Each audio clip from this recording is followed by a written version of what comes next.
रसिक हो जवळी मर्म बंध सखी से जाणू रसिक हो जवळी व्यासपीठ हे सगळ्यांचे ज्ञानपीठ हे लहान मुलांचे घरकुल हे आपल्या हक्कांचे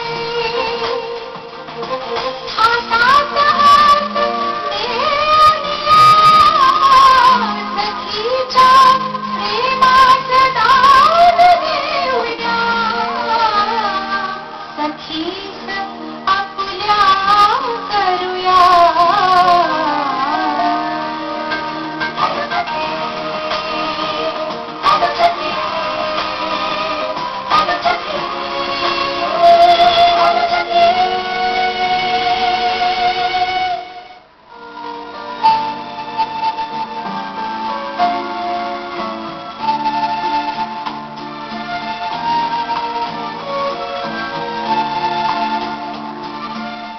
नमस्कार. नेहमीप्रमाणेच तुमच्या आवडत्या हॅलो सखी या कार्यक्रमात तुमचं सगळ्यांचं मनापासून स्वागत करते. प्रेक्षकांना आजचा जो आपला विषय आहे की विदेशी भाषा आणि रोजगार या अनुषंगाने विषयाला सुरुवात करण्याबद्दल जाणून घेऊया आपल्या आजच्या कार्यक्रमाचा सुरुवातीचा सुविचार कोणता आहे. तो सुविचार असा आहे की मीचा त्याग करणाऱ्यास जीवनात लवकर यश मिळते. आणि मला वाटतं प्रेक्षकांनो की खरोखरच आपल्या भारतीय समाजाची एकंदर मानसिकता हीच जगाला संपूर्ण विश्वाला आपलंसं म्हणण्याची अशीच आहे. म्हणून तर मला वाटतं की इथल्या मातीत हे विश्वच ही माझे घर ही संकल्पना रुजली नवी निर्माण झाली. तेव्हा आजच्या या आधुनिक जगात किंवा आधुनिक युगात आपण ऐकतोय की ग्लोबलायझेशन किंवा जागतिकीकरण हा एक परवलीचा शब्द बनलेला आहे. तेव्हा अशा या शब्दाच्या जर सर्वदूर फायदे अशा या जागतिकीकरणाचे जर सर्वदूर फायदे जर आपण नीटपणे समजून घेतले तर मला वाटतं रोजगाराच्या दृष्टीने एक यशस्वी होण्याच्या दृष्टीने ते खूप फायदेशीर ठरतं. शिवाय या ग्लोबलायझेशन मध्ये ज्याला कोणाला अगदी ठामपणे समर्थपणे या आधुनिक जगात वावरायचंय एक स्वयंरोजगाराची नवीन वाट जोखायचे त्यांच्यासाठी मला वाटतं की सगळ्यात महत्वाची पायरी ठरते ती म्हणजे एखादी परदेशी भाषा अवगत करण्याची किंवा ती शिकून घेण्याची. आणि हाच तर आपण आपला आजचा विषय ठेवलाय. आणि या विषयाला अनुसरून अशी जी त्यातली एक व्यासंगी व्यक्तिमत्व आज इथे आपण बोलवलंय त्यांचा आपण परिचय आधी करून घेणार आहोत आणि मग नंतर त्या व्यक्तीशी मनमोकळा संवाद करण्यासाठी तुम्हाला दूरध्वनी नंबर देण्यात येणार आहे. तर आजचे जे आपले मान्यवर आहेत त्या आहेत अमृता जोशी आंबेडकर. तर अमृताविषयी सांगायचं झालं तर मूलतः मुंबई विद्यापीठातून तिने BA इकॉनॉमिक्स केलं. पण काय की त्याच वाटेने न जाता काहीतरी वेगळं करायचं असं तिने मनात कुठेतरी निर्धार केलेला आणि स्वतःच्या आत्मविश्वासाच्या जोरावर आणि जिद्दीने तिने परदेशी भाषा शिकण्याचा एक मानस आखला. नवीन निर्णय घेऊन टाकला तिने तो. आणि बघता बघता त्या विषयात किंवा ती आवड तिला मनामध्ये इतकी वेगळी आवड तिची निर्माण होत गेली आणि त्याच्यात ती अधिक गुंतत गेली की मला सांगतानाही आनंद होतोय की एक नव्हे दोन नव्हे आम्हाला एक परदेशी भाषा शिकायची म्हणता तरी विचार करावाचा लागतो. पण इथे अमृतानी एक दोन नव्हे तर तब्बल 22 परदेशी भाषा तिला अगदी छानपणे त्याच्यावर तिने प्रभुत्व मिळवलेलं आहे. तर अशा या इतका आणि हा एक वेगळाच बहुमानही ठरतो. म्हणून अशा या व्यक्तिमत्वाशी तुमच्या मनातील परदेशी भाषा शिकण्याविषयीचे जे काही प्रश्न आहेत किंवा जे काही कुतूहल आहे ज्या काही शंका आहेत त्या थेट आमच्यापर्यंत येऊ दे आणि आपण सगळे मिळून आज त्याचे असाच मनमोकळा संवाद साधणार आहोत. त्यासाठी आमचे नंबर टिपून घ्या. आमचे नंबर आहेत 24908050 अथवा 24988050 आणि मुंबई बाहेरच्या प्रेक्षकांनी STD नंबर लावावा 022. सगळ्यात आधी अमृता हॅलो सखी परिवारात मी तुझं मनापासून स्वागत करते. विषयाची मांडणी मी एकतर केलेली आहेच. खरोखरच आजकालच्या युगात एखादी भाषा शिकणं जास्त करून परदेशी हे फार फायदेशीर ठरतं. त्याहीकडे आपण वळणारच आहोत निश्चितपणे. तर सगळ्यात आधी कसं असतं की कुठलाही प्रवास चालू होतो जीवनाचा तो म्हणजे शाळेपासून. आणि आपण बघतो की एक माध्यमिक स्तरावर गेल्यावर शालेय प्रवासात शालेय जीवनात एक स्वकीय भाषांबरोबरच परदेशी भाषा शिकण्याची संधी तिथे उपलब्ध करून दिली जाते. तर यामागचं नेमकं प्रयोजन काय असावं असावं असं तुला वाटतं की एवढ्या लहानपणापासूनच? हा, मी इथे अजून म्हणेन की शाळेपासून जरूर आपला अभ्यासक्रमाला सुरुवात होते, पण भाषेची जी लागवड आहे ना किंवा जी खरी सुरुवात होते ना, ती मी म्हणेन की घरातनं होते. कारण अर्थातच म्हणजे लहानपणी बाळ जेव्हा बोलायला लागतं, सुरुवात होते तिकडनंच भाषेची सुरुवात होत असते. तर तेव्हा इथे मी म्हणेन की घरातली जी व्यक्ती आहे, आई वडील, आणि तिथेही जास्ती मी म्हणेन आई, की मुलाशी जेव्हा संवाद साधतो तेव्हा घरामध्ये जितकी शुद्ध भाषेचा जितका वापर केला जातो, आणि शुद्ध भाषेचा वापर म्हणजे मी इथे असं नाही म्हणणार की मराठी बोलताना म्हणजे काही लोक म्हणतात की आमच्या घरी अगदी शुद्ध मराठी बोलली जाते, म्हणजे आमच्या घरी आम्ही पोळी म्हणतो चपाती म्हणत नाही, तर असं करून भाषा खुंटवू नये. अच्छा, कारण पोळी म्हटलं काय, चपाती म्हटलं काय, रोटी म्हटलं काय, हे अर्थ वेगवेगळे मोठे शब्द उलट वाढतायत, आणि जर या शब्दांचा वापर होत असेल तर हा करावा. आणि पेला म्हणतात काही लोक म्हणतात, बरोबर, पण असं नाही म्हणावं की अरे हा पेला म्हणू नको, त्याला भांडच म्हणलं पाहिजे. नाही, तो लांबा आहे तो पेला आहे, आणि तो छोटा आहे तो भांड आहे. म्हणजे थोडक्यात सक्ती करून देऊ. आणि कारण काय होतं, कधी कधी कळत नकळत या गोष्टी होतात की जातीय भेदभाव पण होतात मग याच्यामध्ये. पण त्याऐवजी भाषेवरनं माणसाला ओळखावं की अरे जर आपण उर्दू बोलणारी जी माणसं आहेत त्यांचं जर हिंदी घेतलं तर खूप छान हिंदी बोलतात, बरोबर. तर अशा रीत्या माणसाची ओळख केली तर ती खुंटणं म्हणजे आपण लिमिटेशन जी येतात ना आपण म्हणजे थोडक्यात भाषेवर शब्दांवर सक्ती न. आणि मग पुढे जसं तुम्ही म्हणलात की मग 8वी पासून शाळेत वगैरे इंट्रोड्यूस सुरू होतेच. 8वी मध्ये संस्कृत घ्या किंवा फ्रेंच घ्या, आपल्याकडे हल्ली आहे शाळेमध्ये, किंवा लहानपणापासून म्हणजे पहिलीपासून एक इंग्रजी माध्यमात असेल तर इंग्रजी असते, किंवा मग मराठी 2 भाषा असतात, मग काहीतरी 4थी 5वीत हिंदी सुरू होतं. सो या अशा वेगळ्या म्हणजे टोटल इनफॅक्ट आपल्याकडे 4 भाषा मुलं शिकून बाहेर पडतात. आणि इतर देशांमध्ये तुम्ही बघाल तर त्यांची मातृभाषा आणि दुसरी भाषा म्हणजे इंग्रजी या दोन शिकवल्या. हा खरंच आपल्या मुलांचा कितीतरी फायदा होतो, खूप फायदा होतो. त्यामुळे इथे घरातून सुद्धा त्यांना पाठिंबा द्यावा. म्हणजे फक्त भाषेचा पेपर म्हणजे अरे भाषेने काही मार्कच मिळत नाही आणि मॅथ्स सायन्स साठी घासून अभ्यास, मात्र भाषेकडे दुर्लक्ष, तर असं करू नये. कारण आपल्याकडे एवढी छान संधी उपलब्ध आहे शाळेमध्ये केव्हाही. म्हणजे ही फार महत्वाची गोष्ट आहे की भाषा आहे म्हणून तिचा दर्जा काहीसा आपणच आपला कमी करावा असं नाही. तर ती एक आपली पुढे जाऊन एक संस्कृतीची वाहकच ती असते, द्योतक असते. तर मुख्यत्वे करून जेव्हा हे शाळेच्या टप्प्यावर एक भाषांची तोंड ओळख होते, विविध भाषांची. पण मग जर पुढे मोठं झाल्यावर, कॉलेज झाल्यावर किंवा कॉलेज शिक्षणानंतर एखादी भाषा मला आत्मसात करायची, तर मग ती जर मला निवड करायची असेल की अमुक एक मला भाषा शिकायची, खास करून आपण आज परदेशी भाषेबद्दल बोलतोय, तर ती निवड कशी असावी, म्हणजे काय निवड ही फार महत्वाची आहे. आता शाळेत अर्थातच आपल्याकडे काही फार चॉईस नसतो, फ्रेंच ही आपल्याकडे आहे. तर 10वी नंतरचा जो मेन एक टप्पा आहे की तेव्हा सुट्टीही असते बरीच मोठी, 11वी थोडी हलकी फुलकी असते, बरोबर. तेव्हाचा जो काळ आहे त्यामध्ये एखादी परदेशी भाषा शिकणं कधीही फायद्याचं होऊ शकतं. पण मग ती कोणती असावी, जर सायन्सला जाणार असाल तर कोणती, इंजिनिअरिंगला पुढे जर तुम्ही जाणार असाल, मेडिकलला जाणार असाल तर कोणती, असं तुम्ही ज्या करिअरला जाणार आहात, ज्या करिअर तुम्ही निवडणार आहात त्यानुसार सुद्धा तुमची भाषा ठरते, बरोबर. हे जरा मला एक जास्त स्पष्टपणे सांगितलं. तर आता यामध्ये सायन्स किंवा टेक्निकल फील्डला जाणारी जी मुलं आहेत त्यांनी आता टेक्नॉलॉजी म्हणलं, जर्मन टेक्नॉलॉजी आहे तर जॅपनीज टेक्नॉलॉजी म्हटली. त्यामुळे साहजिकचपणे जर्मन किंवा जॅपनीज या 2 भाषांचा आपण जर शिकलेली असतील ती मुलं तर पुढे जाऊन त्यांना फायदा होऊ शकतो.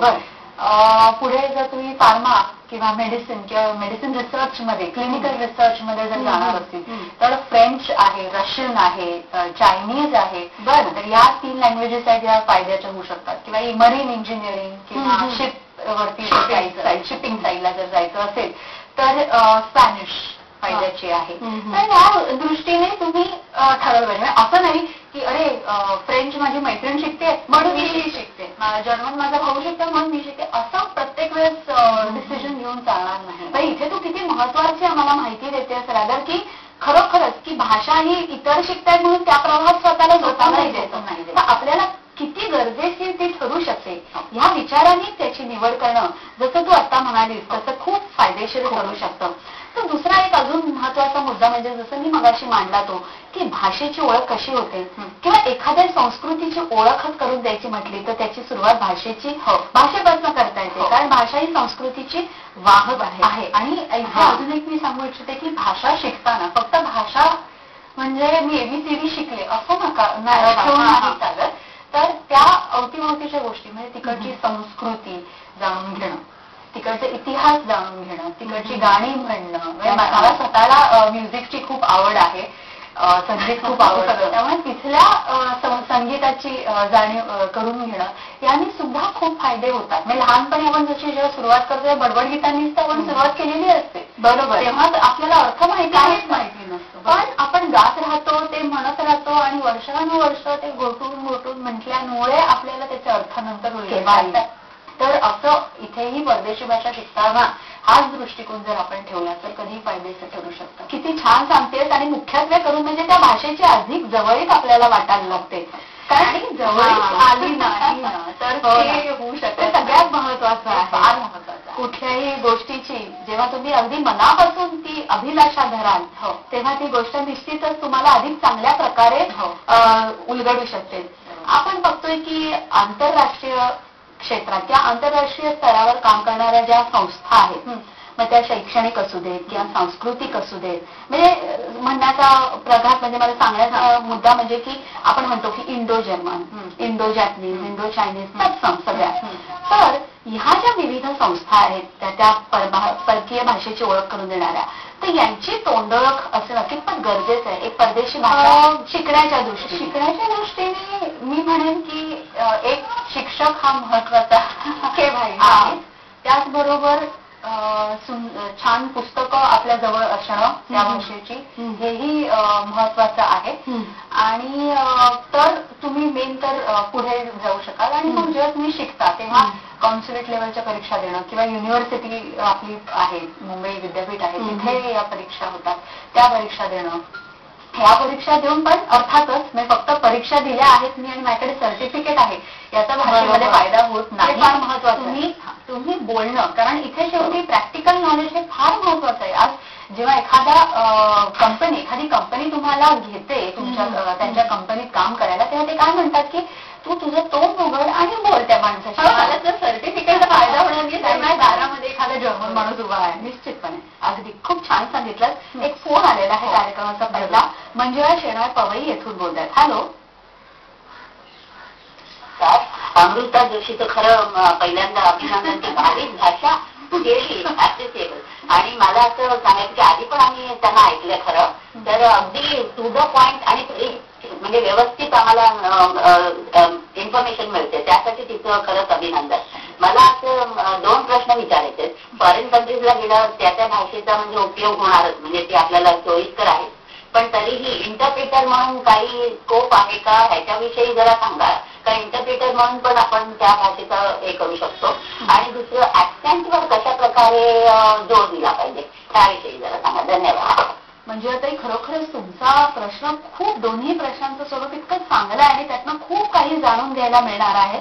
अशीच कार्यक्रमाची चर्चा पुढे चालू राहणार आहे. तत्पूर्वी आपल्या या कार्यक्रमाची आजची पहिली क्षणभराची विश्रांती इथे घेत आहोत.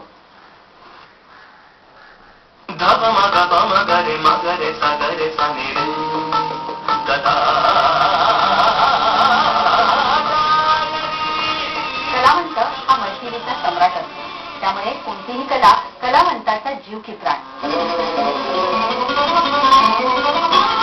संगीत साधना करताना प्रत्येक सुरातून वेगवेगळी सुरांची अनुभूती मिळते. सूर, लय, ताल हे अभिजात भारतीय संगीतातली प्रमुख प्राणतत्व मानली जातात. कोणत्याही कलेमध्ये शास्त्राचा पाया जर मजबूत असेल ना तर कलावंताला एक आत्मविश्वासाचं बळ मिळतं. भारतीय संगीताचा वारसा उघडून दाखवणारा कार्यक्रम कला डायरी.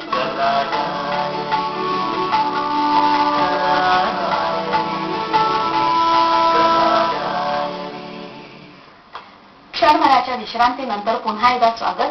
जाणून घेऊया पुन्हा एकदा आजचा विषय कोणता आहे. तर आजचा विषय आहे विदेशी भाषा आणि रोजगार.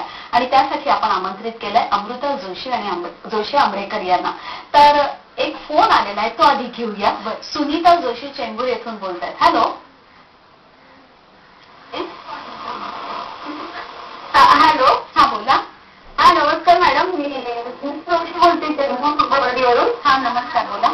तर मला असं म्हणायचंय की जेव्हा मुलं आपली कॉलेजला जातात त्यावेळेला जसा प्रॉब्लेम येतो मुलाच्या भाषा निवडीच्या बाबत, काय करायचं म्हणजे मराठी कंपल्सरी नसतो, मराठी नसतंच आणि ट्रॅव्हल टुरिझम सारखे डिप्लोमे असतात त्यावेळेला मुलांना असं वाटतं की भाषा शिकावी पण ती कोणती शिकावी हे कळत नाही. निदान महाराष्ट्रीयन मुलांचा खूप गोंधळ. बर ठीक आहे, निश्चितच सुनीताताईंचाही प्रश्न समजला की मगाशी जसं तू म्हणालीस तसं, तर सगळ्यात आधी जो मंजुळाताईंनी प्रश्न विचारलेला भाषेमध्ये भाषी, तर ओके, भाषांतरकार होणं किंवा दुभाषी होणं यांच्यासाठी कुठली भाषा फायद्याची आहे, तर कोणतीही भाषा तुम्हाला येत असेल की जी सध्या जास्ती गरजेची आहे, म्हणजे आता मी म्हणेन मेड इन चायना हल्ली जगभरात आहे त्यामुळे चायनीज किंवा जॅपनीज या दोन भाषा सध्या फायद्याच्या ठरू शकतात. आणि दुसरी गंमत अजून एक सांगते, भाषांतरचा विषय निघालाच आहे म्हणून आपण भाषांतर करून आपलं जे साहित्य आहे हेही तिथे पोचवू शकतो, जगापुढे आपण आणू शकतो. आणि हे मी अगदी कटाक्षाने मी ट्राय करत असते सतत, आणि मी सगळीकडे करत असते की आपलं जे साहित्य आहे, आपली जी हे आहे संस्कृती आहे म्हणा, गाणी आहेत आपली, ही त्या लोकांपुढे पोहोचवता येतात. आणि यासाठी भाषेचा फार मोठा माझे प्लस पॉईंट आहे. आणि मी म्हणेन की जे लोक शिकलेली आहेत भाषा किंवा जे शिकणार आहेत ते हेही फार करू शकतात उत्तम प्रकारे. अच्छा, म्हणजे हा एक महत्वाचा मुद्दा आहे की म्हणजे एखाद्या कंपनीसाठी ट्रान्सलेटर असणं, इंटरप्रिटर असणं हे तर आपण जरूर आहेत. किंवा आता दुसरा प्रश्न जो आपल्याकडे आला, टुरिस्ट गाईड किंवा जे ट्रॅव्हल अँड टुरिझम मध्ये जाऊ इच्छितात त्यांना एखादी परदेशी भाषा, परकीय भाषा शिकावीच लागते हल्ली. खास करून त्यांनी महाराष्ट्रीयन मुलांचा थोडा की आपल्याकडे भरपूर वेळा असं सांगितलं जातं, अरे तुला इंग्लिश येत नाही, म्हटलं फॉरेन लँग्वेज नाही. फॉरेन लँग्वेजच म्हणतात, नाही फॉरेन लँग्वेज हा शब्दच इंग्लिश मधला वापरतात आणि मग म्हणतात की इंग्लिश आलं तरच येईल. पण याचा संबंध नाहीये. मी विचारते की फ्रेंच माणसाला इंग्लिश येतं म्हणून त्याला फ्रेंच येतं का? नाही ना. पण कसं आहे की तुमचा शिक्षक आणि विद्यार्थी या दोघांमधली जी भाषा आहे ती जर कॉमन असेल तर प्रॉब्लेम येणार नाही.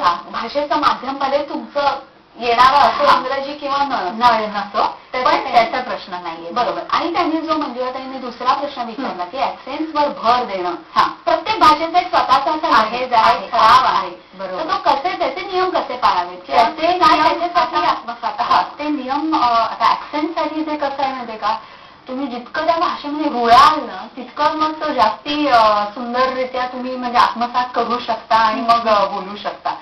नाहीतर नुसतं जसं म्हणाल की एका दिवशी चल उठ ग आणि बोलून दाखव, त्या मला बरोबर तसंच टोन पाहिजे, तुझं हेल पाहिजे, तर तसं होऊ शकत नाही.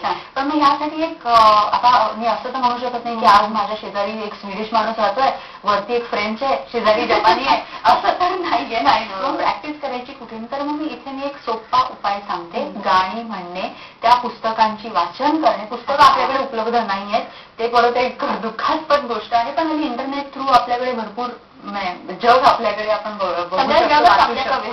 खरंच. त्यामुळे इंटरनेटवरती जेव्हा वाचताना सुद्धा मोठ्याने वाचणं, म्हणजे मला आईने लहानपणी सांगितलेलं एक वाक्य आठवतं की वाचताना कधी बोट फिरवून वाचायचं आणि मोठ्याने वाचायचं. बरोबर. आपण थोड्या काही वर्षांनंतर विसरून जातो आणि वाचन म्हणजे असं कसं नाही माय पुरतं असं. पण ते करण्याऐवजी जितकं मोठ्याने खणखणीत वाचतो आपण, गाणी म्हणतो. गाणी मी अशासाठी म्हणते की गाणं हे अशी एक गोष्ट आहे की जी मोठ्याने बिंदास माणूस म्हणतो, तर ते जेव्हा लक्षातही येईल आणि आपलं उच्चार सुधारतात आणि नकळतच ह्या सगळ्या गोष्टी शिकल्या जातात. म्हणून तर संगीताची कुठल्याही बाबतीतली खासियतच ही आहे की कुठलीही गोष्ट एकदम आपलीशी करायला संगीत हे माध्यम फार, तेही आम्ही तुझ्याकडनं तो एक गुण जाणून घेणार आहोत. तत्पूर्वी एक फोन आलेला आहे, तो घेऊया. पुष्पा नवी मुंबई येथून बोलतायत. हॅलो. हॅलो. हा बोला मॅडम. नमस्कार. मला हा विषय जरा हवाच होता. अच्छा मॅडम, पण या संदर्भात विविध भाषा शिकवण्यासाठी घरच्या गृहिणींना काही असा पर्याय नाहीये का, की जी जसं आपल्या मराठीमध्ये अंकलिपी जसा उपलब्ध आहे, उजळणी वगैरे असा, तसं मग इतर भाषा शिकण्यासाठी काही पर्याय नाहीये का घरच्या गृहिणींना? खूप छान प्रश्न विचारला. भाषा शिकण्या शिकण्यासाठी पर्याय म्हणजे आता अर्थात त्यासाठी क्लासेसना जावं लागतं थोडे दिवस तरी, कारण गुरुशिवाय कसंही ज्ञान मिळू शकत नाही. आणि फक्त पुस्तकातनं उच्चार आणि ह्या सगळ्या गोष्टी ज्या असतात भाषेमध्ये, म्हणजे हे काही फक्त इतिहास थोडंसं तुला इंटरप्ट करते. म्हणजे त्यांचा विचारायचा कयास असा एकंदर दिसतंय की घरच्या घरी इंग्रजी शिका, तरी फार इंग्रजी शिका, अन्नाच्या काही उपलब्धतेने शिकू शकतो. ते शिकताना मी थोडं जरा म्हणेन की ते तितकंच आपल्याला नाही प्रभुत्व होऊ शकत नाही. आज जर आपण म्हटलं की एखादा फॉरेनर तुमच्याकडे आला आणि म्हणाला की मला मराठी शिकायचंय, तर आपण त्याला हे सांगू का की हे घे एक दिवसात फाडफाड मराठी शिका, हे पुस्तक वाच, आपणच नाही म्हणणार त्याला. कारण काय म्हणू आपण, बरं तू माझ्याकडे दररोज येऊन बसत जा, मी तुला दररोज एक थोडंफार शिकवेन ना, त्या थोड्याफार नॉलेजवर सुद्धा, त्या थोड्याफार शिक्षणावर सुद्धा तो मग पुढे त्याचं करू शकतो. यामध्ये एक महत्वाचा भाग म्हणजे व्याकरण. की व्याकरण जर तुमचं पक्क असेल तर मग पुढे तुम्ही वाक्यरचनाही तुम्ही करू शकता. शब्द अडला तर शब्दकोश आहे, डिक्शनरी आहे, ग्रामर अडलं, व्याकरण अडलं तर कोणी नाही, म्हणजे तुमचं तुम्हाला उत्तर त्याचं शोधून काढावं लागतं. म्हणजे थोडासा आधी अभ्यास करणं, थोडा अभ्यास गरजेचा आहे. पण त्या ज्या म्हणाल्या की गृहिणींना वगैरे की पुढे जाऊन जो रोजगार हा जो आज विषय आहे, तर मी म्हणते भाषांतर करणं घरी कम्प्युटरवर बसून हल्ली इतकं सोपं झालेलं आहे की कोणालाही कुठल्याही तुम्ही देशात बसा आणि हा एक असा व्यवसाय की ज्याला एज लिमिट नाही आणि तुम्ही सतत करत राहू शकता. आणि त्याच्याही वर आपण अजून प्रकाश झोत टाकणार आहोत की नेमकं गृहिणींसाठी किती फायदेशीर आहे हे एखादी परदेशी भाषा शिकणं ते. बरोबर. पूर्वी एक फोन आलेला आहे, निलिमा करंदीकर चेंबूर येथून बोलतायत. हॅलो, नमस्कार. हा बोला. निलिमा करंदीकर चेंबूर बोलते. या सगळ्या एवढ्या भाषा येतात याचं मला कौतुक वाटतं, कारण सगळं विश्व जवळ येतं ना भाषांमुळे. पण मला सुद्धा एअरपोर्टचा अनुभव मिळाला, तर त्यामुळे मला ज्याप्रमाणे मराठी शिकायला लागली किंवा पंजाबी शिकायला लागली, तर त्यावेळेला मला नवल वाटायचं कोणी पडायची. इंग्रजीचं सुद्धा फरक पडतं की इंग्रजीमध्ये म्हणतात माणसाला दाय का म्हणतात किंवा पांढरे का म्हणतात पंजाबीमध्ये, तर असं माझ्या पुढे फार कोणी पडायची. आणि मग मी मराठी शिकले, त्या एकदम 3-4 शिकून घेतलं मराठीमध्ये. तर तुम्हाला पण अशा भाषा शिकताना काही काही वेगवेगळे गमती पडली का की अनुभव आले का, आणि तुम्ही सुरुवात कशी केली? कारण त्याच्या जे आपल्याला पुढेच जात आहेत, मुलीच्या आकड्यापासून सुरुवात केली पण तेवढ्यापर्यंतच अडकले मी. पण तुमच्या एवढ्या भाषा येतात म्हणजे तुम्ही नक्कीच सभ्यताचे आहात, तर त्याबद्दल मला सांगावं. नमस्कार. तर नेमकी सुरुवात मी कशी केली, तर माझ्याकडे एक मोठा फायदा काय झाला की खरंच आज तुला 22 भाषा आहेत, 1 आणि 2 नाही. आणि हा खरंच एक तुझ्यासाठीच नाही तर आमच्या सगळ्यांसाठीच एक आम्हालाही आनंद होतोय की एका मुलीला एवढ्या सगळ्या भाषा येणं. तर ही सुरुवात म्हणजे तुझी थोडीशी माहिती आम्हाला जाणून घ्यायला आवडतं. की माझी सुरुवात अशी झाली की माझ्या आजोबांना त्या काळी मी फ्रेंच जर्मन, माझ्या आईचे वडील त्यांना फ्रेंच जर्मन यायचं आणि रशियनची भरपूर पुस्तकं होती आमच्याकडे.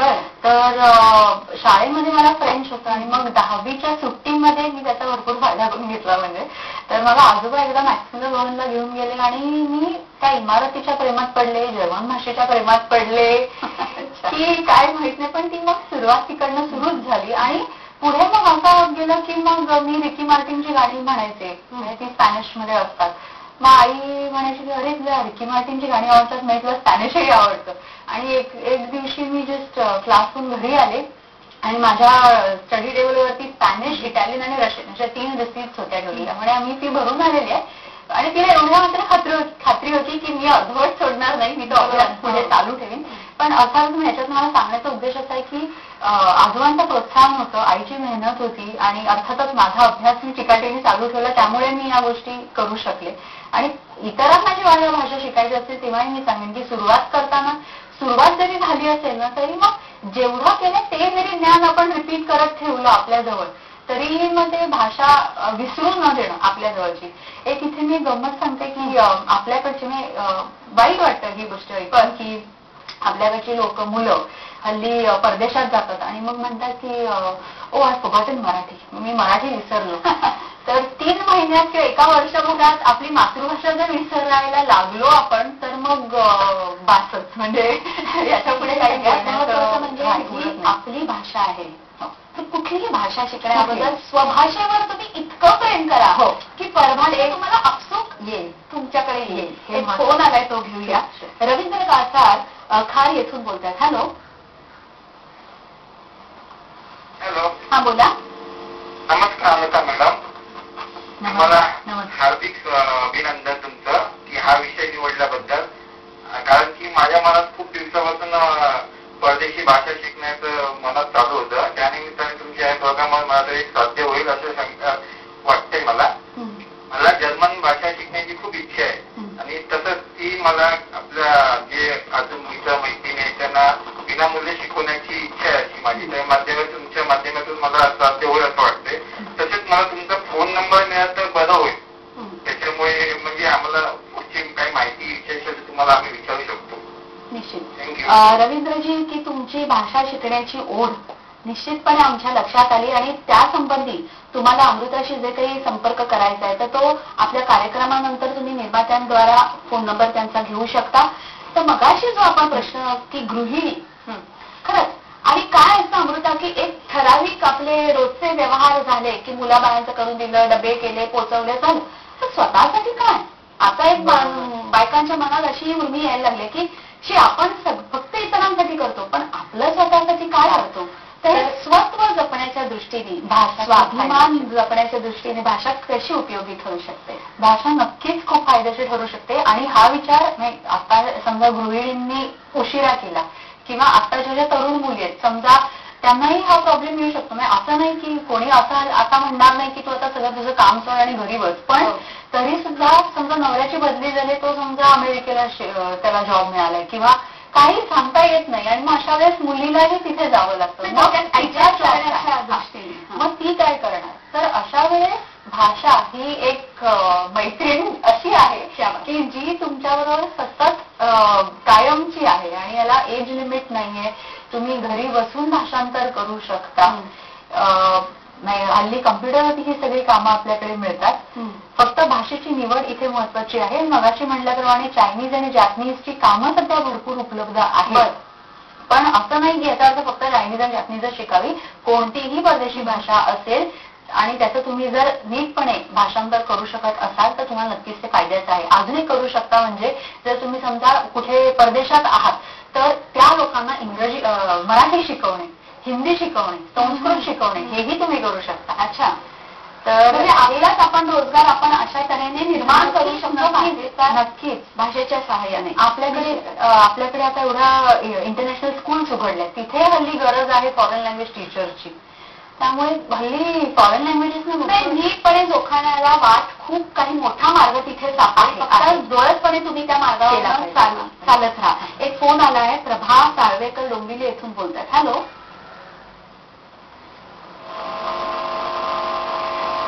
नमस्कार. नमस्कार. मला असं वाटतं यांना एकदा 9:30च्या बातम्यामध्ये पण बोलवलं होतं आणि त्यावेळेला त्यांनी एक विदेशी भाषेतलं कुठलं तरी गाणं म्हटलं होतं ते एकदा म्हणावं अशी इच्छा आहे. आणखी एक प्रश्न विचारायचा आहे की हल्ली बऱ्याचशा मुली अगदी 10वीला 90% मार्क पडल्यानंतर कॉमर्सला जातात आणि एखादी विदेशी भाषा शिकतात आणि मग त्यांना ट्रान्सलेशन म्हणजे कंपन्यांमध्ये जी बाहेरची डॉक्युमेंट्स येतात तर ती ट्रान्सलेशन करून या लोकांना सांगण्याचं काम त्यांना मिळतं. पण 90% मार्क मिळाल्यानंतर मुलं मात्र इंजिनिअरिंगला जातात आणि जेव्हा त्यांना प्रोजेक्टला जावं लागतं तेव्हा थोडंसं ते ती भाषा शिकतात. असा एक माझा म्हणजे बरेच ऑब्झर्वेशन केलेलं आहे मी. तर याच्यासाठी काही दुसरा पर्याय नाही का सांगता येत की जेणेकरून मुलं पण अशी भाषा इंजिनिअरिंग करता करता शिकतील. कारण ती असं म्हणतात की खूप अभ्यास असतो त्यामुळे आम्हाला ते शक्य नाहीये असं त्यांचं जरा एक म्हणणं असतं. याबाबतीत आपलं काय मत आहे. धन्यवाद. प्रभाताई, तुमची मागणी आणि तुमच्या प्रश्नाचं उत्तर असं दोन्ही तुम्हाला निश्चितच मिळणार आहे. तत्पूर्वी घेत आहोत एका क्षणाची विश्रांती. आत्मभान, आत्मसन्मान, आत्मविश्वास देणारी आपली सखी अर्थातच हॅलो सखी.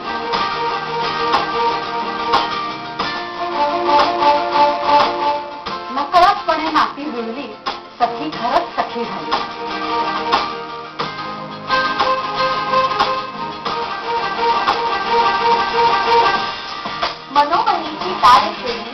रसिकांची ती दाद न्याहाळी प्रत्येक सखी उन्नतीच झाली.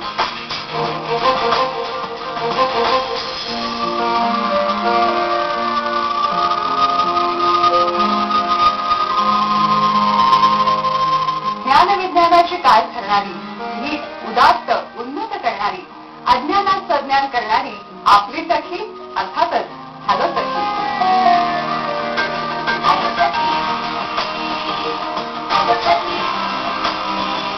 आपली सखी अर्थातच हॅलो सखी. क्षणभराच्या विश्रांतीनंतर पुन्हा एकदा स्वागत. प्रभाताईंचा फोन होता. अमृता त्यांनी आधी एक मागणी केली जी आमची सगळ्यांची आहे की एक छोट्याशा बातम्यांमधल्या इंटरव्ह्यू मध्ये तू छान गाणं म्हणून दाखवलं. ते गाणं म्हणजे 20 भाषेतलं गाणं आहे. आणि भरपूर ते बरंच पॉप्युलर झालंय त्यामुळे नक्कीच मी म्हणून दाखवेन. Hakuna Matata, non devi bikinanda. Hakuna Matata, hai no messaggi, senza pensieri, la tua vita sarà, a chi vorrà vivrà in libertà. Hakuna Matata.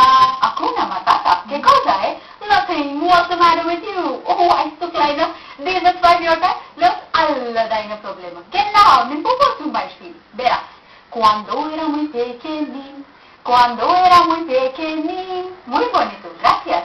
Notó que su viento no le olía muy bien. Los demás deseaban alejarse de él. Me dolió no tener un amigo fiel. Und oh, Nicole, was für Nicole? Sie war katastrophal. Ach nein, so ein Skandal. Und das habe ich gehupen. Sag uns nochmal von den Ständigen. Nu, cumva, ne prejudici. Oi, sărlos. Hakuna Matata, diete somebra. Hakuna Matata, jantam rongici, jantai caici, você deve esquecer, isso é viver e aprender. Hakuna Matata, en français non, savons signifie que tu vivras ta vie, sans aucun souci, philosophie, Hakuna Matata. क्या बात है, क्या बात है. म्हणजे जे काही मला काहीच माहिती नाहीये पण जे काही कानावर पडलं ते इतकं अप्रतिम आहे. Amrita, hats off to. बरं, त्यांचा जो दुसरा प्रश्न होता की त्यांनी विचारलेलं की जनरली 90% नंतर मुलं ज्या मार्क मिळवतात त्या इंजिनिअरिंग साईडला जाताना त्यांना गरजेची आहे परदेशी भाषा शिकणं त्यांच्या पुढच्या करिअरच्या. पण थोडासा कंटाळा केला जातो. तेच मुली मात्र ट्रान्सलेटर म्हणून एकीकडे काम बघू शकतात. म्हणजे त्यांना ते शक्य होतं. पण तो कंटाळा भाषेचा दूर करण्याच्या साठी ती निवड. तर तिथे मग मी असं ओके, इथे कंटाळाची इथे मी अजून एक सांगते की मुंबईच्या प्रवासालाही कंटाळा पण भाषा गरजेची आहे खरंच. आणि मग अशा वेळेस जर आधीपासून जर कल्पना असेल की मी इंजिनिअरिंगला जाणार आहे 12वी नंतर आणि मग मला वेळ अजिबातच नसणार आहे, तर मग अशा वेळेस 10वी पासून 10वीची सुट्टी एकदा का तुमची सुरू झाली त्या सुट्टीचा फायदा घेणं, 10वीची सुट्टी आणि 11वी, तेव्हा मग भाषा एखादी शिकून ठेवणं बरं. कारण एक थोडीफार कल्पना असते की मी इंजिनिअरिंगला जाणार आहे तर मग मला नंतर वेळ मिळणार नाहीये तर मग आधी चेक करणं. किंवा मग इंजिनिअरिंग मध्ये मग जेव्हा जशी सुट्टी अवेलेबल होईल तेव्हा मग साईड बाय साईड एखादी भाषा करायला काहीच अवघड नाहीये. पण इथे मी का कंटाळतात हेही थोडं सांगते. आपल्याकडे ना भाषा खूप असतो, अभ्यास इथे तर अर्थातच अभ्यास खूप असतो, तो त्यांना करायलाच हवा. कारण हल्ली मार्क नसतील, हल्ली तुम्ही तिथे नसाल तर कुठेच तुम्हाला काही जॉब नसतो आणि अंधार सगळं. त्यामुळे पण इथे तुमचा अभ्यास चालू ठेवताना भाषेकडे जेव्हा बघताना तेव्हा तिथे फक्त अभ्यास दृष्टिकोनातून मग बघणं गरजेचं नाही. मग तिथे मग थोडं एक की गमतीशीर भाग आहेत तिथे भाषेमध्ये सुद्धा. भाषेमध्ये भाषा शिकताना खूप मजा येते. तर तो एक आस्वाद जर आपण घेतला ना त्यातला तर मग तो एक अभ्यास नाही वाटणार आणि मग ती भाषा शिकली जाईल. मनाचा आनंद निर्माण करून तो त्या भाषेसाठी ओतला तर मला वाटतं मग ते फक्त की अरे मग भाषेमध्ये तुला किती मार्क मिळाले हा थोडा एक मुद्दा बाजूला ठेवावा. आणि मग भाषा मी शिकले तर मी तुला हे बोलून दाखवू का, तुला ते येतं का बोलता, हे बोलावं. ह्याबद्दल तुझ्याकडनं ऐकलं तर किती वेगळं वाटलं आपल्याला येते तसं. बरोबर. मुख्य आजचा जो मुद्दा आहे की विदेशी भाषा आणि रोजगार, तर त्या अनुषंगाने आज आपल्याला आजच्या चर्चासत्र किंवा आजच्या एखादं मुलाखतीचं स्वरूप प्रेक्षकांपुढे ठळकरित्या मांडायचं आहे. तर मला आधी सगळ्यात सांगा वृता की ही जी वेगवेगळ्या भाषा आहेत, जसं तू म्हणालीस की भाषांची निवड त्या त्या प्रकारच्या संधींसाठी रोजगारासाठी गरजेची असते, तर कुठकुठल्या संधी किंवा कुठकुठले रोजगार उपलब्ध होऊ शकतात या परदेशी भाषा शिकण्याच्या माध्यमातून? आता आपण हे तर म्हणालो की कोणत्याही क्षेत्रात तुम्ही असाल तर एक परदेशी भाषा तुम्हाला येत असेल तर ती कधीही फायद्याची ठरू शकते. पण त्या व्यतिरिक्त जर भाषेतच तुम्हाला करिअर करायचं असेल तर पुढे काय, असं जर तुमच्या पुढे प्रश्नचिन्ह उभं राहणार असेल तर त्याच्यामध्ये भाषांतरकार, दुभाषी, टुरिस्ट गाईड या व्यतिरिक्त शिक्षक म्हणजे तुम्ही शिकवणं परदेशी भाषा हे तुम्हाला फार उत्तम होऊ शकतं. आणि फक्त परदेशी भाषा शिकवणं असं नाही तर परदेशात जाऊन आपली भाषा शिकवणं, की आपल्याकडे इतके फॉरेनर्स येतात, पुण्यात तर बघाल तर पुण्यात पुष्कळ फॉरेनर्स असतात, तर त्यांनाही भरपूर वेळा मराठी आणि संस्कृत, हिंदी या भाषा शिकायच्या असतात. सो त्यांनाही आपण शिकवून एकतर आपण आपल्या भाषेचा प्रसार करतोय. मगाशी म्हटल्याप्रमाणे आपल्या साहित्याचं ट्रान्सलेशन भाषांतर करून लोकांसमोर ठेवणे, जगासमोर ठेवणे राजन, याच्या योग्य त्या पायवाटा कशा आहेत तेही मी तुमच्याकडून जाणून घेणार आहे. तत्पूर्वी एक फोन आलेला आहे. रमेश गाडे नागपूर येथून बोलतायत. Hello hello. हॅलो. हा बोला.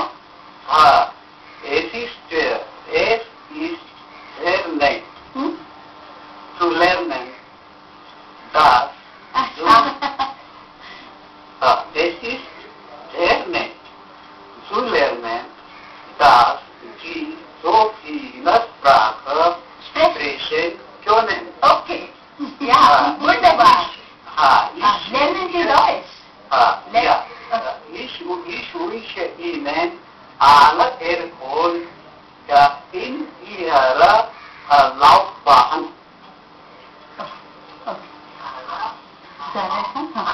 मला नाही त्यांनी जर्मन मध्ये काय ते आता त्यांनी आपल्याला एक वाक्य म्हणून आपलं मिळालं, ते जर्मन शिकलेले आहेत. बरं, आणि म्हणून त्यांना विचारलं की तुम्ही शिकताय का, तर ते म्हणाले की हो. ओके, म्हणजे एक थोडक्याची आवड अशी ती प्रकट त्यांनी केलेली आहे. तर रोजगाराच्या माध्यमातून आपण बोलत होतो, तू म्हणालीस की भाषांतर आपल्या साहित्याचा प्रसार करण्याच्या दृष्टीने परदेशी भाषा शिकून घेणं खूप गरजेचं किंवा मोलाचं ठरतं एक स्वयंरोजगाराच्या दृष्टीने. पण मग त्याची नेमकी कशी कुठे कुठे त्याची माहिती मिळू शकते, किंवा मी भाषा शिकले तर मला जर काम मिळवायचं असेल तर ते कसं मी त्याच्यासाठी कुठे आपल्याकडे अजून एक असं आहे की ब्युरोज असतात, ट्रान्सलेटर्स ब्युरोज, तर तिकडनं आता जसं तुम्ही म्हणाल की आता तुम्ही भाषा तुमचं शिकलेला असतं, तुम्ही कुठे जॉब शोधायला जाणार ट्रान्सलेशनसाठी, तर तुम्ही ब्युरोला अप्रोच करता, मग ब्युरो जो असतो तो तुम्हाला काम देतो. पण इथे मग ते एजंट सारखं असतात, म्हणजे ते मधलं त्यांचं कमिशन असतं आणि मग ते तुमच्यापर्यंत पोहोचतं. पण मग इथे मग बऱ्याच वेळा एक दुःखास्पद गोष्ट अशी आहे की मग जो भाषांतर करतोय, जो एवढी मेहनत करतोय, त्याला काहीच त्याचा एवढा मोबदला मिळत नाही जितका मिळाला, जेवढी त्याची मेहनत असते त्या श्रमाचा मोबदला मिळत नाही. पण मग अशा वेळेस आता मी इथे एक खास आवर्जून सांगू इच्छिते की मी स्वतः एक ट्रान्सलेटर्स ब्युरो असं ब्युरो हे मी म्हणणार नाही, मी त्याला ट्रान्सलेटर्स ग्रुपच म्हणते, की ज्याला जी भाषा येते त्यांनी एक प्लॅटफॉर्म निर्माण करावा, त्यांनी एकत्र यावं आणि आपण जर ह्या कॉर्पोरेट वर्ल्ड समोर जर आपण आलो पुढे तर मग तिथनं ट्रान्सलेशनची कामं मिळणार आणि मधला जो एजंट आहे तो असू नये इथे. आणि एक मुख्य की आजकालचा जमाना सेल्फ मार्केटिंगचा आहे, त्यामुळे आणि कम्प्युटर हा एक असा तुमचा साथी आहे ती सगळ्या घरबसल्या शक्त्याहीकडे आपण येणार आहोत. तत्पूर्वी एक फोन आलेला आहे. डॉक्टर दिगंबर खेडेकर बुलढाणा येथून बोलतायत. हॅलो. डॉक्टर खेडेकर बोलतोय बुलढाणा. हा बोला. तुमचं दूरदर्शनचं अभिनंदन आणि मॅडमचे सुद्धा 22 भाषा येतात त्याच्याबद्दल अभिनंदन. हॅलो. हा बोला ना. खूप छान वाटलं ऐकून. तर त्यांना हे बाळगुरु त्यांच्या लहानपणी त्यांच्या घरामधून मिळालं. दुसरी गोष्ट मला असं सुचवायचं आहे की मुंबईमध्ये हँगिंग गार्डन मध्ये एक पोरगा पंख विकतो, मोराचे पंख विकतो, त्याला सुद्धा 10-12 भाषा म्हणजे ऐकून वाचून आलेल्या आहेत, त्याला सुद्धा तुम्ही त्याला बोलवा. दुसरी गोष्ट प्रश्न माझा असा आहे की मुंबईमध्ये सध्या मराठी माणूस आणि मराठी भाषा याबद्दल जे वादंग सुरू आहे, तर मॅडमने त्यांचं उद्बोधन वर्ग घेऊन किंवा अनेक भाषा शिकावं, भाषेकरता मारामाऱ्या करू नये. ही पोटाची भाषा मराठी जरी असली तर अवांतर भाषा ह्या सुद्धा मराठी माणसाला किती उपयुक्त होतील अशी माझी त्यांना विनंती आहे. राज ठाकरे, उद्धव ठाकरे. निश्चितपणे आपण म्हणजे थोडक्यात काय की भाषा कुठलीही असू दे ती शिकणं महत्वाचं आहे आपापल्या रोजगाराच्या दृष्टीने. आता इथे कोणत्याही नावाचा उल्लेख आपल्याला करायचा नाही की काही नाही. खरं सगळ्या भाषा या आपल्याच आहेत आणि आपल्या भाषेवरती प्रेम ठेवतानाच दुसऱ्या भाषेचाही आदर हे महत्वाचं आहे इथे. म्हणजे असं म्हणून सांगणार नाही की अरे तो हिंदी बोलतोय म्हणून तो मराठी बघ कसं बोलतो. पण मग ही तुम्ही मजा उडवताय पण तेव्हाच आपण मराठी जेव्हा हिंदी बोलतो तेव्हा आपल्याही थोडंसं वेगळंच बोललं जातं की केव्हा. त्यामुळे असं सतत म्हणू नये आणि यामध्ये उलट आपण असं शिकून घ्यावं की अरे हा हिंदी बोलतो तर हिंदी मधले हे शब्द वापरतो, आपण बोलताना मग तिच्यावर मराठी किंवा इंग्लिश शब्दाचा वापर करतो. आता अजून एक गमत सांगते जे असं म्हणतात की आम्ही अगदी मराठीत बोलतो पण कितीशा लोकांच्या घरात मराठीचा शब्दकोश असतो, मराठीची डिक्शनरी या शब्दाला शब्दकोश म्हणतात. हा शब्द किती वेळा लक्षात शब्दकोश हा म्हटलाच जाते. मराठीची डिक्शनरी आहे का मग मराठीचा शब्दकोश आहे का हे का नाही म्हटलं के भाई. म्हणजे हाही गोष्टी किती छोट्या छोट्या गोष्टी त्या फार मोठा. किंवा आता एक गंमत सांगते एखादे टाइम्स ऑफ इंडिया म्हणजे इंग्लिश पेपर मला नाव नाही घेतं पण इंग्लिश वृत्तपत्र न्यूजपेपर वाचताना एखादा शब्द अडला तर लहान मुलगा सुद्धा त्याच्या आईला वडिलांना विचारतो. बरोबर ते नसेल तर मग लगेच डिक्शनरीत बघितलं जातं. पण मराठी वृत्तपत्र वाचताना देखील भरपूर वेळा शब्द अडतात. मग ते किती वेळा बघितले जातात शब्दकोशामध्ये. सो ही विचार करण्याची गोष्ट आहे आणि ही सुरुवात घरातनच होत असते. जर आपण घरीच याची लागवड केली घरातनच ही सुरुवात झाली स्वतःच्या भाषेवर प्रेम करणं आणि दुसऱ्या भाषेचा रिस्पेक्ट आदर करणं तर मग कोणतीही भाषा मग तुम्ही शिका आणि मग तिथे जाऊन तुमच्या भाषेचा प्रसार करा हे सगळं सहज शक्य आहे. बरोबर खूप छान आहे की खरंच कुठल्याही भाषेचा आदर करणे सगळ्यात महत्वाचं आहे. आणि त्याच मुद्द्याला धरून जे मगाशी तुझ्याकडनं आपण म्हणत होतो की कम्प्युटर हा असा एक साथी आहे आजकालच्या युगात की तो घर बसल्या आपल्याला हवं ते ज्ञान उपलब्ध करू शकतो. मग हे जे मगाशी तू म्हणालीस की ग्रुपिझम असतं किंवा त्याच्यात कमी पैसे मिळायचं रोजगाराच्या माध्यमातून आज आपल्याला या विषयाकडे न्यायचंय. ती पुन्हा तुला सांगायला उपयुक्त करते की अशा वेळेला काय अजून काय संधी उपलब्ध आहेत भाषेसाठी. भाषेसाठीच मी जसं म्हणलं की फक्त ब्युरोकडे अप्रोच करण्याऐवजी समजा तुमचा एक 4 मैत्रिणींचा ग्रुप आहे ज्यांना वेगवेगळ्या भाषा आहेत तुम्ही एकत्र या आणि तुम्ही ट्रान्सलेशन करा. म्हणजे प्रत्येकीचं कोणाचं कमिशन आणि एजन्सी असण्याचा प्रश्नच येणार नाही. नाहीतर एजन्सीज आणि ब्युरोज हे मोठे ऑफिसेस थाटून बसतात पण त्यांनी जो खरा भाषांतर करतो ज्याचा खरा अभ्यास आहे त्याला फायदा होतच नाही. त्यामुळे जो भाषा शिकलेला आहे त्यांनी स्वतःचा रोजगार निर्माण करताना एक महत्वाची गोष्ट अशी लक्षात ठेवावी की तुम्ही एकतर भाषांतर करू शकता. हल्ली तर आपल्याकडे परदेशी कार्टून फिल्म्स भरपूर येतात आणि त्या सगळ्या हिंदीमध्ये ट्रान्सलेट होतात. मराठीमध्ये देखील ट्रान्सलेट करून आपल्याकडे टीव्हीवरती दाखवलं जातं. त्यामुळे या कार्टून फिल्म्स ट्रान्सलेट केल्या जातात. ह्या कुठे केल्या जातात तिथे शोध घेणं थोडंसं तिथे जाणं या भरपूर थोडक्यात रोजगाराच्या दृष्टीने त्या क्षेत्रातल्या भाषेसंबंधी जर माहिती उपलब्ध करून घेतली तर मला वाटतं ती वाट निश्चित आपण आपलीच तऱ्हेने शोधू शकू. आणि ज्या वेगवेगळ्या पायवाट आहेत म्हणजे ही मुख्यत्वे करून घर बसल्या ट्रान्सलेटरची कामं तुम्ही मिळवू शकता. दुसरं असं की मला एक करिअर म्हणून देश विदेशात जायचंय ट्रॅव्हल अँड टुरिझम असं मगाशी तर त्यांच्यासाठी कसं म्हणजे त्यांनी कशी तयारी करावी. तयारी म्हणजे अर्थातच त्यांचं शिक्षण आणि एक परदेशी भाषा जर असेल तर तुम्ही तिथे जाऊन हे करू शकता. आता स्टडी टूर्स मला तुला द्यायचंय स्टडी टूर्स असतात तर तिथे कसं आहे माहितीये का की भरपूर वेळा आपल्याला हे सहज शक्य नसतं. म्हणजे की एवढ्या मोठ्या परदेशात जाऊन फिरून येणं त्याच्यासाठी खर्च करणं हे शक्य होत नसतं. पण त्यासाठी स्कॉलरशिप्स अवेलेबल आहेत. त्यासाठी भरपूर अशा मला कल्पना नाही कितीशा संस्था आहेत पण मी स्वतः माझ्या विद्यार्थ्यांना तिथे जर परदेशात जायचं असेल तर ती संधी उपलब्ध करून देते आणि तुम्हाला तिथे जाऊन कमी म्हणजे अगदी कमी म्हणजे अतिशय कमी खर्चात तुम्ही तिथे परदेशात जाऊ शकता. त्याचा फायदा असा होतो की एक 7-8 दिवस किंवा 10 दिवस किंवा महिनाभर अशा वेगवेगळ्या रीतीच्या टूर्स असतात तेव्हा तिथे राहता तुम्ही त्या लोकांना सतत शब्द कानावर पडून तुम्ही ते शिकता. जसं आपण 1 महिना जर गुजरातमध्ये राहिलो तर आपण मग एमशेने वगैरे बोलायला लागतो. तर त्याच रित्या जेव्हा त्या देशात तुम्ही राहता तेव्हा सतत तुम्ही तेच तेच कानावर शब्द पडतात तुमच्या. थोडक्यात त्या संस्कृतीची जेवढा सहवास तुमचा आणि तेवढं निश्चितपणे त्या भाषेचे होते. अशीच प्रेक्षकांना ही चर्चा पुढे चालू ठेवायची आणि ह्या स्वयंरोजगाराच्या दृष्टीने भाषा शिकणं किती आजकाल काळाची एक मुख्य गरज बनले हेही आपण अमृताकडून अधिक जाणून घेणार आहोत. तत्पूर्वी एक घेत आहोत छोटीशी विश्रांती.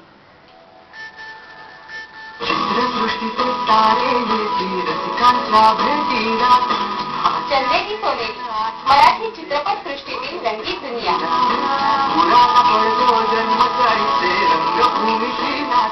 खास मुलाखती, प्रत्यक्ष चित्रण, संकलन, ध्वनिमुद्रण, प्रेस कॉन्फरन्स, प्रीमियर आणि मराठी चित्रपटसृष्टीतील खास बातम्या फक्त आणि फक्त सह्याद्री वाहिनीवर.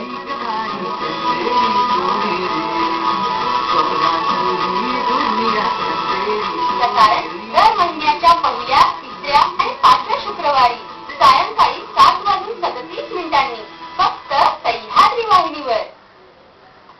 क्षणभराच्या विश्रांतीनंतर पुन्हा एकदा स्वागत. कार्यक्रमाच्या अंतिम टप्प्याकडे वळण्या अगोदर खरंच ती काळाची एक मुख्य गरज किंवा ओळख म्हणून विदेशी भाषा किंवा परदेशी भाषा शिकणं किती गरजेचं आहे आणि किती फायदेकारक आहे हे आजच्या आपल्या मान्यवरांशी बोलण्यात आपल्याला जाणवतच आहे. अशीच की ही चर्चा पुढे चालू ठेवण्या अगोदर उद्याच्या आपल्या हॅलो सखीचा आता तुम्हाला आम्हाला उपयुक्त ठरेल असा महत्वाचा विषय कोणता आहे ते जाणून घेऊया. उद्याचा आपला जो हॅलो सखीचा विषय आहे तो म्हणजे महिलांचे लैंगिक शोषण आणि त्यासाठी आमंत्रित केलंय शैलजा सांगळे यांना. सूत्रसंचालन करतील मालविका मराठे आणि दूरध्वनी क्रमांक 24908050 अथवा 24988050 आणि मुंबई बाहेरच्या प्रेक्षकांसाठी एसटीडी नंबर आहे 022. प्रेक्षकांचे प्रतिसादही खूप फोनच्या माध्यमातून आपल्यापर्यंत येऊन पोहोचतात. तर आपला जो मुख्य मुद्दा आहे स्वयंरोजगार किंवा रोजगाराच्या दृष्टीने तर स्टडी टूल्स हे फार त्याच्यासाठी एक महत्वाचं साधन ठरू शकतं असं तुझ्या बोलण्यात जाणवतं. तर ते थोडा विस्तारित करून सांगितलं. कारण स्टडी टूर्स म्हणून जेव्हा तुम्ही जाता तेव्हा स्टडी टूर्स किंवा exchange program, cultural exchange program जसं म्हणेन मी, तर इथे जेव्हा तुम्ही जाता तेव्हा तुम्हाला एक अशी संधी मिळते की जेव्हा तुम्ही तिथल्या लोकांना आपली भाषा शिकवू शकता, आपली संस्कृती शिकवू शकता. त्यामधनं सुद्धा अगेन फायद्याचं ठरू शकतं आपल्याला. त्यामुळे स्टडी टूर्स हे कधीही फायद्याचं होऊ शकतं. म्हणजे एकतर भाषा आपली सुंदर वाढतेच. त्यामुळे जसं मी म्हटलं आता एक फ्रेंचची जी असते त्यामध्ये आपण त्या मुलांना 4 आठवडे फ्रान्समध्ये राहतात ती मुलं. फिरताना सायकलवरनं फिरणं वगैरे म्हणजे जशी फ्रेंच माणसं वावरतील तिकडे त्या पद्धतीने करणं. तिथे जाऊन त्या प्रकाराने तिथे ह्या शनिवारी एक मोठा इव्हेंट आम्ही ऑर्गनाईज करतो. जपानी लोक इथे येत आहेत. आता ती मुलं 10 मुलं इथे येऊन काय सांगणार आहेत की आमच्याकडे तुम्हाला जर जपानी भाषा येतेय तर तुम्ही आमच्याकडे या आणि आम्ही तुम्हाला इथे काम करण्याची एक संधी उपलब्ध करून देतो आहोत. म्हणजे हे एक अजून सांग की आजकाल काम मिळवण्याच्या दृष्टीने कुठलाही मनुष्य ती गोष्ट शिकत असतो. म्हणजे ते एक कर्तव्यच आहे. तर असंही आजकाल जगातली मागणी आहे की तुम्ही या आणि ती बोलावता लोक मग आमच्याकडे येऊन तुम्हाला निश्चित काम किंवा स्कॉलरशिप्सही भरपूर अवेलेबल असतात की बाहेरमध्ये अमुक एका टक्क्यांच्या वर असतील आणि जर अमुक एक परदेशी भाषा येत असेल तर त्या देशामध्ये जायला तुम्हाला मिळतं. तेव्हा पण ह्या गोष्टींची भरपूर वेळा काय अवेअरनेस नसतो, माहितीच असते. त्यामुळे मग लोक म्हणतात की अरे मग भाषा शिकून करणार काय. पण ह्या गोष्टी ह्या उपलब्ध आहेत आपल्याकडे आणि त्या गोष्टीचा फायदा घ्यावा, वापर करावा असं मी खास सांगतो. बरोबर.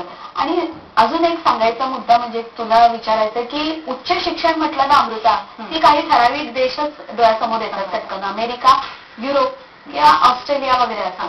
पण ही जी यातली विद्यापीठं आहेत कधी कधी तिथे ऍडमिशन किंवा काही नाही किंवा खूपच खर्चिक वाटतं. पण संपूर्ण जग जसं विश्वाची माझे घर ही जी संकल्पना आहे तर अशी ही इथे उपयुक्त ठरू शकते का उच्च शिक्षणाच्या दृष्टीने. उच्च शिक्षणाच्या दृष्टीने एकतर हल्ली आपल्याकडे देखील भरपूर सुंदर विद्यापीठं आहेत आणि कॉलेजेस आहेत जिकडनं तुम्ही हे सगळं शिक्षण घेऊ शकता.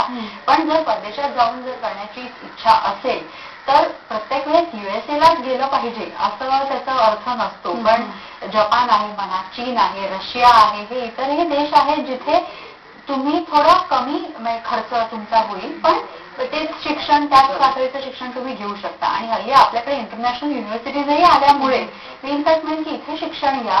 तुमच्याकडे एखादी परदेशी भाषा असेल, तुम्ही तिथे शिकवू शकाल जाऊन. बरोबर, प्रत्येक वेळेस तिथे जाऊन शिक्षण घेण्याऐवजी तिकडे तुम्ही जाऊन शिकवू शकता. हेही एक मोठं फायद्याचं ठरू शकतं. म्हणजे अर्न वाईल लर्न असं हे तिकडे हे आत्मसात. माझा एक विद्यार्थी आहे जो इंजिनियर आहे, जो इंजिनिअरिंगचं शिक्षण केलं. ओके, तो आता युएसए मध्येच आहे, पण युएसए मधली सुद्धा एक गंमत सांगते की तो तिथे जाऊन जपानी तिथे काही मित्र आहेत ज्यांना इंग्लिश येत नाही. बरं, तर तो मुलगा त्यांना मोकळ्या वेळेमध्ये इंग्लिश शिकवतो आणि त्याचं तिथेही अर्न वाईल लर्न हे त्याचं म्हणजे त्याला तिकडे उपलब्धता होऊ शकते. ती मुख्य गरज भागवली जाते. कारण परदेशात गेल्यावर पैशाची चणचणे किती सुबत्ता असली तरी ही भाग जाणवते. पण मुख्य मुद्द्याकडे आपण पुन्हा एकदा बोलूया की कारण वेळ अगदी कमी आहे की हे जे तू एक मुख्यपणे ठळक करून सांगितलंस की आणि मगाशी जसं सुरुवातीला इंटरव्ह्यूच्या मुलाखतीच्या सुरुवातीला तू म्हणालीस की ज्या प्रकारचं तुमचं शिक्षण असेल त्या प्रकारच्या भाषेची निवड तुम्ही करणं हितावह आहे. आणि त्यासाठी जसं तू म्हणालीस तसं एक थोडक्यात पुन्हा एकदा सांग की इंजिनिअरिंग जायचं असेल किंवा मेरी कोणत्या ह्याला कोणती भाषा फायद्याची नाही ते लोकांच्या लक्षात राहू दे ह्या उद्देशाने की MBA IT किंवा टेक्निकल साईडची जी मुलं आहेत त्यांनी जर्मन जॅपनीज शिकावी. शिपिंग मरीन इंजिनिअरिंग इथे जर जाणारी मुलं असतील तर त्यांनी स्पॅनिश करावी. हल्ली तुमचं कार्टून्स ॲनिमेशन वगैरे आणि ॲनिमे हे जे जॅपनीज कार्टून्स आहेत त्यामुळे अर्थातच जॅपनीज जर येत असेल तर जॅपनीज टू हिंदी आपल्याकडे 4 चॅनल्स भरून ते हल्ली चालू असतं. दुसरं अजून आहे तुम्ही शिकवणं. म्हणजे जर संस्कृत येत असेल तुम्हाला किंवा तुमची कोणतीही मातृभाषा आणि एखादी परदेशी भाषा तर तुम्ही तिथे जाऊनही किंवा इथे आलेल्या परदेशी लोकांना फॉरेनर्सना स्वभाषेत भाषा शिकवणं हे होऊ शकतं. आपल्या इंटरनॅशनल स्कूल्समध्ये किंवा स्वतःचे क्लासेस काढून परदेशी भाषा शिकवणं हा एक आहे. आणि कुठल्याही भाषेतून कुठल्याही भाषेत भाषांतर करणं साहित्याचं किंवा टेक्निकल. थोडक्यात महत्वाचं म्हणजे स्वभाषेचं महत्व जे शाळेपासून सुरू होतं त्याविषयी जाता जाता सांग. कारण आज तुझं जे इथे एक आम्ही तुला आमंत्रित केलंय ते काही संदेश देण्यासाठी नव्हे तर एक तरुणाईचं प्रतिनिधित्व तुझ्याकडनं संपूर्ण महाराष्ट्राभर पसरतंय. तर तू काय जाता सांगू शकशील की शिक्षण हे कुठल्या भाषेतनं असावं? शिक्षण हे कुठल्या भाषेतनं असावं? ओके, मी म्हणेन की मातृभाषेतनंच असावं. पण कधी कधी एक अशी अडचण भासते घरामध्ये की आई वडिलांना ना इंग्रजी तेवढंसं नीट येत नसतं. त्यांची इच्छा असते की नाही माझ्या मुलाला इंग्रजी छान यावी म्हणून मग त्याला इंग्रजी मीडियम मध्ये घातलं जातं. पण माध्यम कुठलंही असो शिक्षणाचं घरात भाषा जेव्हा शिकली जाते घरातनं जी मेन लागवड होते मी जसं म्हटलं ही लागवड होताना घरामध्ये जर शुद्ध भाषेचा वापर केला गेला तर तुम्हाला कुठेही प्रॉब्लेम येणार नाही, अडचण येणार नाही. निश्चितच आज म्हणजे खरंच प्रेक्षकांना बघा की मुख्यतः संस्काराचं बीज जिथे रोवलं जातं ते घर जर शुद्ध आणि सात्विक विचारांचं असेल तर निश्चितच त्या घरातून बाहेर पडणारी गोष्ट मग ती भाषा असू दे किंवा एखादी चांगलीशी सवय असू दे ती खूप काही समाजाला खूप काही देऊन जाते. समाजाकडनं खूप काही चांगलं घेऊन जाते. जाता जाता आजचा समारोपाचा सुविचार असाच आपण घेऊन जाणार आहोत. कोणता आहे ते जाणून घ्या. शिक्षणात चांगल्या परंपरा टिकवणे आवश्यक असते तरी नव्या चांगल्या परंपरा निर्माण करणं त्याहीपेक्षा अधिक महत्वाचं असतं. पुन्हा एकदा सुविचाराचा जाता जाता आपण यथासांग त्याचा एक सामोपचार घेऊया की शिक्षणात चांगल्या परंपरा टिकवणं आवश्यक असलं तरी नव्या चांगल्या परंपरा निर्माण करणे त्याहीपेक्षा अधिक महत्वाचं आहे. मला वाटतं ह्या समारोपाच्या सुविचाराबरोबरच आजचा आपला कार्यक्रम इथेच थांबवूया. तू इथे आलीस कमी वेळात का होईना खूप छान माहिती आमच्यापर्यंत पोहोचवलीस. मला धन्यवाद. हॅलो सखी परिवारातर्फे मी तुझे धन्यवाद मानते.